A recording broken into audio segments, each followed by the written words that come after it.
નમસ્કાર ખેડૂત મિત્રો, જોઈ શકો છો તમે ટિંડોરાની વાડી. જબરજસ્ત ટિંડોરા લાગી ગયા છે. જુઓ, પાંદડે પાંદડે ટિંડોરાનું લાગ છે. એક નંબરની ક્વોલિટી છે. શાઇનિંગ, એની ગ્રીનરી, ચમક એક જગ્યાએ નહીં. તમે જુઓ, એટલા જબરજસ્ત લાઈન પડી ગયા છે. જુઓ છે એકદમ ક્વોલિટી, ગ્રીનરી એક નંબર.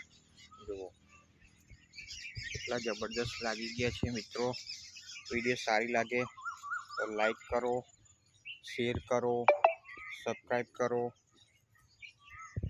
ઓકે, જુઓ કેટલો બધો જબરજસ્ત એનો લાગ લાગી ગયો છે. જબરજસ્ત વાડી રેડી થઈ જવાય છે. બરાબર, તમે જુઓ છે એક નંબર ક્વોલિટી દરેક જગ્યાએ. જુઓ, જો તમારે પણ આવું પરિણામ જોતું હોય મિત્રો, તમારો સંપર્ક કરી શકો છો. આ છે આપણી ગિલોડાની વાડી કહેવાય, કે જે ટિંડોરાની વાડી કહેવાય. જો વાડી સારી લાગી હોય તો લાઈક કરી દો, શેર કરી દો અને ચેનલને સબસ્ક્રાઈબ કરી દો. Okay, thank you so much. જય જવાન, જય કિસાન. Okay, thank you.